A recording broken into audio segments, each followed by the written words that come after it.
What we're seeing here is water contaminated with sulfuric acid and toxic metals, better known as acid mine drainage.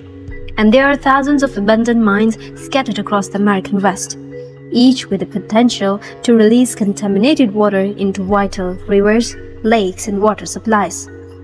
Now, NASA instruments are providing a crucial solution. By mapping surface minerals from space, they can identify the exact regions in need of remediation. But first, a bit of a science lesson. The process of acid mine drainage is when rocks that have been underground get dug up and exposed to the surface. When they're exposed to the surface, they are now subject to getting rained on, so they get exposed to water, they're exposed to air, and in that process, they actually convert that water that is flowing over them into much more acidic waters, and they also can release toxic metals. Now, certain types of rocks do experience this kind of weathering naturally. However, this process unfolds much slower since rocks make their way to Earth's surface over incredibly long time scales. But when we extract the minerals needed to power our technologies, these rocks are pulled out to the surface at a much faster rate. And so we really expedite a lot of that weathering in that process. There are an estimated 50,000 mines across the American West that have yet to be assessed for remediation. And it can be very expensive to do so on the ground.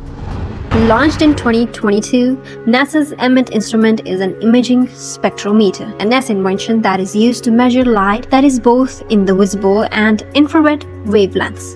Imaging spectrometer is basically kind of like a really fancy camera. So your camera has, a red, green, and a blue channel, and those are often really broad channels. But light is a continuum, and it reflects at all these different wavelengths. And so if you can measure them in narrower and narrower intervals, you get more and more information about exactly how light is interacting with the chemical surface and the properties of whatever it is that it's reflecting off of.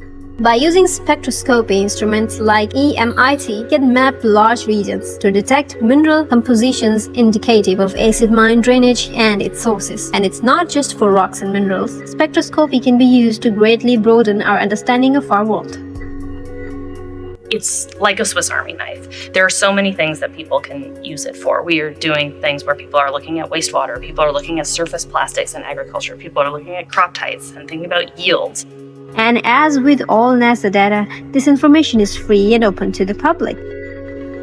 And so we really encourage people to check them out and think about, how they might want to be leveraging them for a variety of different activities.